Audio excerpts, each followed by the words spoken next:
Benchmark, the voice of business. Presented by LMD.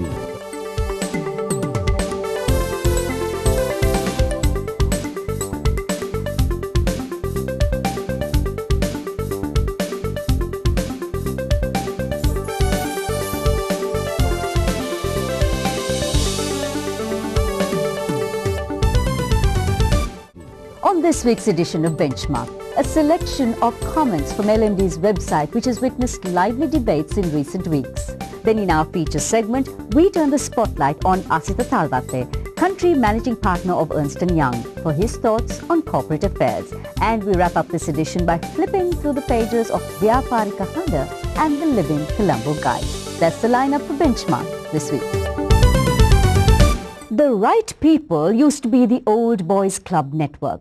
Now it is the political network. It's unlikely that this will change because things have gone too far. So says a concerned citizen who logged onto LMD's website. You're with Benchmark and I'm Savitri Rodrigo. Welcome to the show.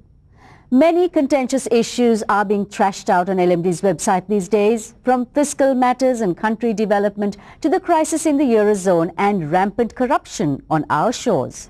But the most vociferous views were reserved for LMD's selection of Business People of the Year for 2011, a listing that the Biz Journal launched in 2010, announcing the selection of 10 captains of commerce and industry who have taken their businesses to new heights this year.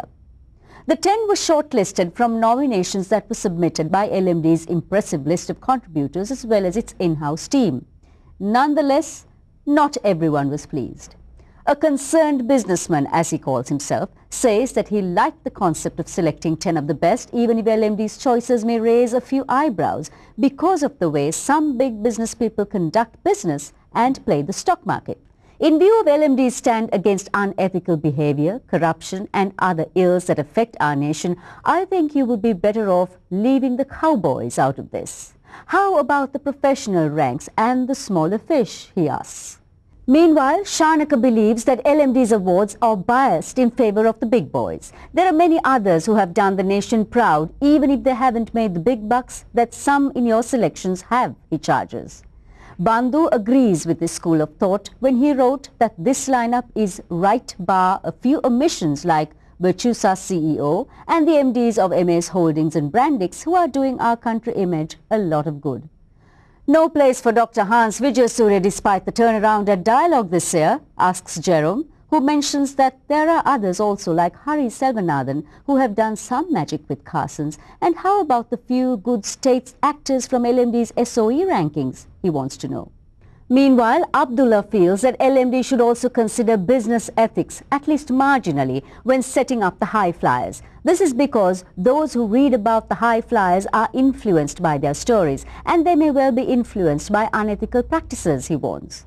The last word on the debate is from an avid reader of LMD who says, quote, I am disappointed that LMD has nominated them, but the problem is that if any of the big businessmen were left out, you will be told that the list is not complete. This is a no-win situation and shows the private sector in a poor light. Actually, you might find it difficult to name 10 successful people who are clean and big enough to be on the list, unquote. Food for thought, indeed. Don't forget you can read and comment on some of your favorite articles on lmd.lk or take part in the online opinion polls to make your voice heard about the issues that matter to you most. And if you missed a crucial interview on Benchmark, you can catch us via LMD TV online. And last but not least, take a look at some of the other publications from media services, including Living, the self-styled ultimate lifestyle journal. Next up is Spotlight, and in the hot seat today is the country managing partner of Ernst & Young, Asitha Talwate, who tackles global accounting standards, the investment climate and Sri Lanka's potential as a niche outsourcing destination. That's after these messages from our sponsors.